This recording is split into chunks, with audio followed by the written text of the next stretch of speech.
Okay, good morning, everyone. Good morning, Rabbi. Okay, we are in Mishna Shabbos, Parak Aleph, Chapter 1, Mishna Gimel, Mishna 3. I'd like to dedicate this morning's learning in memory of my mother, Mr. Shalom, Mr. Rabinowitz, Shalom Espas, Rabbi Eliezer. Okay. Lo yetze hachayet b'machtoi samach lachashecha. A tailor should not go out with his needle, with his sewing needle, close to dark.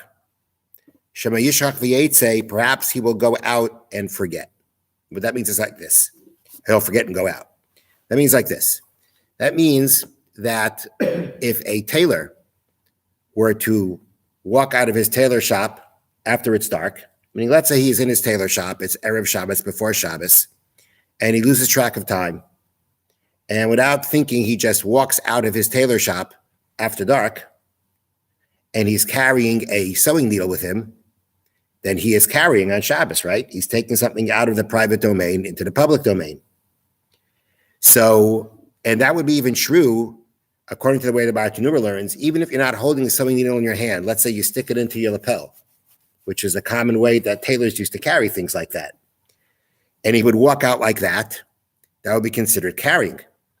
You know, if you were to walk out with a needle in your lapel, that would be considered an unusual way to carry for you. And therefore, from a Torah point, you would not be liable. But for someone that it is normal or regular to carry that way, that person who carries that way on Shabbos is going to be considered desecrating Shabbos according to Torah law. So we're concerned here with this tailor. We're concerned that he may walk out of his shop after dark with the needle in his lapel, and then he'll be transferring from a private domain to public domain on Shabbos. But because of that, the Chachamim actually made a decree that how do we prevent that? How do we prevent that shouldn't happen? That he shouldn't walk out of his, that he should forget it's Shabbos, but he's going to be in his shop close to Shabbos, and he's going to walk out. And we're afraid how are we going to prevent such a situation where he will basically lose track of time and walk out after it's already dark? The answer is that we actually forbid him to walk out from his tailor shop with the needle in hand or in lapel, even before Shabbos actually comes. Samach l'chashecha, close to dark. How close to dark? I'm not sure.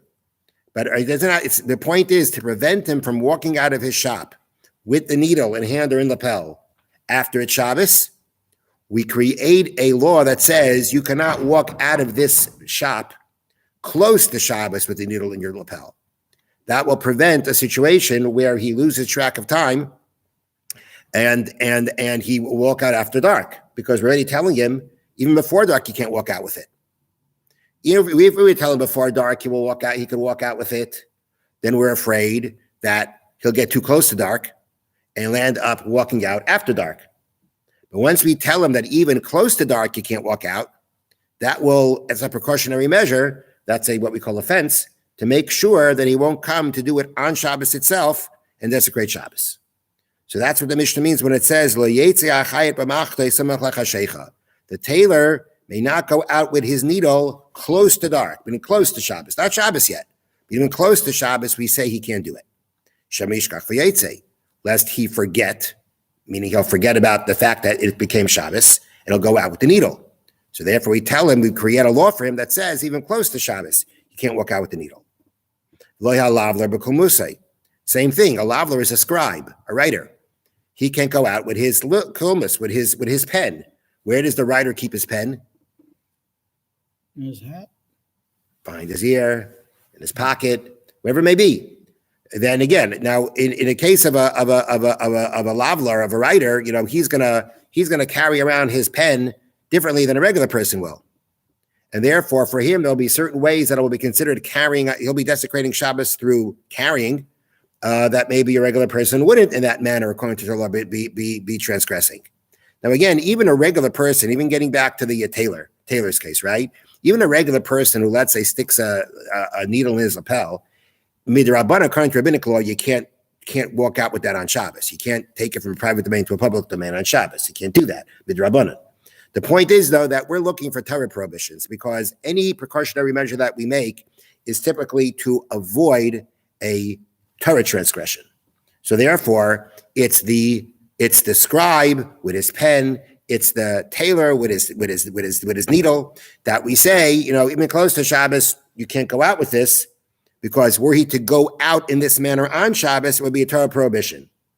But the rest of us that, let's say, carrying the needle would not, again, we don't typically carry needles, or if let's say it's in the back, it's in our lapel. For us, that would not be a transgression from the Torah. We can actually close to Shabbos walk out like that. Because for us, were we to forget, and it would be Shabbos, we do that on Shabbos, it would only be a rabbinic transgression. So therefore, there's no decree for that. The decree is specifically for these people, that in the manner that they would be carrying it, it would come to a Torah prohibition. Therefore, we say you can't even do it close to Shabbos. Okay, so that's one thing. That's about carrying things, to certain people not carrying things out close to Shabbos to prevent them from carrying out on Shabbos. Now we have the next case. Lo yafala es kelav lo yikra lo arhaner. One may not, and this is not talking about close to Shabbos. This is talking about on Shabbos. On Shabbos, one may not check for lice in his clothing or read by candlelight. Okay, it used to be, when people had to deal with a lot of lice, and they would basically check their clothing to remove the lice. So they did it, but if they have to do it at night, they did it by candlelight, right? That's what they did it by. If you're reading at night, reading by candlelight. The candlelight in the times of the Mishna was not wax candles, it was an oil lamp. You had a wick and oil, and the wick would draw the oil, and that's how the fire would burn. But there were times where the wick was not drawing the oil well. Somehow or another, the oil was getting drawn away from the wick. So how do you fix it? You tilt it. You tilt it so that the oil gets closer to the wick, and therefore the fire will burn better. So we say you cannot check your clothing from lice or read by candlelight, because since you need strong light to do both of them, if the light starts to dim, you're going to fix it. What are you going to do? You're going to tilt the lamp to get the oil close to the wick and make the fire burn stronger. You can't do that on Shabbos. That's called making a fire on Shabbos. So the problem is that while you're busy, let's say reading by the candlelight, you're going to forget it's Shabbos because you're going to be involved in what you're reading. You may come to tilt it. Therefore, the Mishnah says, by candlelight, you may not do these things on Shabbos, lest you come to tilt the light in order to see better. And by that, you would be doing Harah, making fire. The Emes Amru, in truth they said, which is an expression that means, in this context, that this is an accepted halach, accepted law. HaChazan roya heichana tinoikes kairim. The Chazan, will call him right now the teacher, or the one taking care of the children. He can see where the children are reading. Aval hu lo yikra, but he cannot read. So, in those days, even Friday night, they had the kids going to school. And where was school? It was in the shul. So they'd have the kids come to the shul, and there would be a chazan, which really means the person in charge. He would be in charge of them, and they would be sitting there and reading verses Friday night. And they had this adult who was taking care of them. Now, what he had to do was, he had to look and see where they would start from and where they would end. They would be sitting there and they'd be reading. So they're reading by candlelight because it's night. We say about the chazan, about the adult who is taking care of them, the teacher, the rebbe, whatever you want to call it, he can look at where they can begin and where they can end, where they have to end, but he cannot read to them because, as we said before, you can't read by candlelight because you may come to tilt the candle if the fire is getting dim. Now, the children who are doing the reading by the candlelight, we're not afraid that they're going to take the candle and tilt it. You know why? Because they're afraid of the teacher. Meaning, you didn't go do those kinds of things in those days. If the children sat and read, and that's it, there was nothing else going on. You didn't move. And therefore, they're not going to go ahead and start tilting the candle because they're not going to do that in front of their teacher without permission from their teacher. There's another explanation given that the reason they won't tilt it is because they want it to go out. But whatever it is, about the children, we're not concerned that they're going to go ahead and tilt it. But the teacher, if he's going to be reading to them, we're afraid he's going to. But what he could do is, basically, if he only has to give a quick look, then we're not afraid he's going to tilt it if he only has to give a quick look. If it's only to see where they're going to start from, where they have to end, that doesn't take much. And therefore, for that, we're not afraid that you're going to tilt the candle. And then the Mishnah concludes, Kayetzi, by similar meaning. The same way we find that the sages created laws as precautionary measures when it comes to the laws of Shabbos, so too they said the following law. Lo yochel hazav v'mazava. A zav may not eat together with a zava, because of the fact that it could bring to sin. And what that means is like this. If a woman is a nida, if she's menstruating, right, she has blood that comes from her uterus, she becomes what's called a nida, and the husband may not have marital relations with her until she stops bleeding and goes to the mikveh, etc. Now, the case of the Mishnah, so really what the Mishnah is saying is like this. A man and his wife, where she's a nida, the wording is they cannot eat together because being that they're going to kind of be with each other alone, maybe that will lead to they'll decide to be intimate, and they can't do that. So we have to create a situation where things are kind of not as they usually are. What you usually can do, you can't do, so that it reminds you that things are different, and you won't come to do things that you regularly would. Now, what this means is, now, if you read the Mishnah, it sounds like, well, a man, if his wife is in need, the man can't eat together with his wife, separate, one room here, one room there. That's not what it means. It means they cannot eat together. Together means they cannot eat together from the same plate.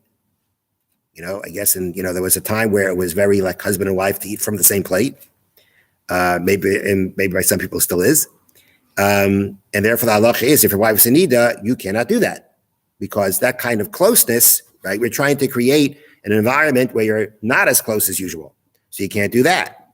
Another thing it says is they can't eat on the same table without some kind of a reminder that says things are different. Meaning, for instance, if let's say the halacha would be that if they're eating at the same table, so let's say he would eat with one tablecloth and she would eat for another tablecloth.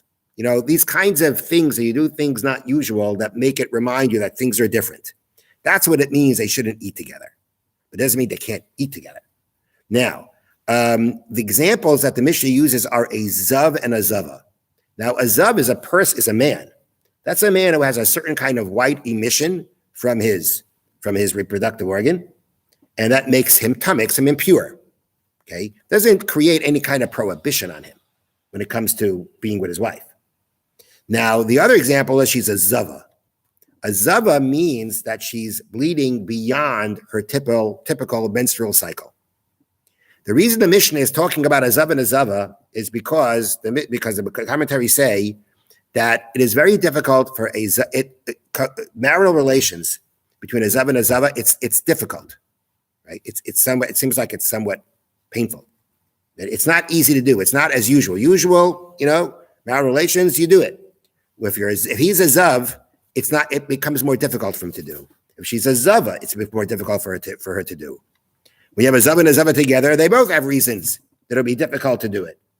Nonetheless, they still cannot eat together because we're still concerned that we want to create an environment of separation to make sure that they don't decide to be intimate, even though it's difficult.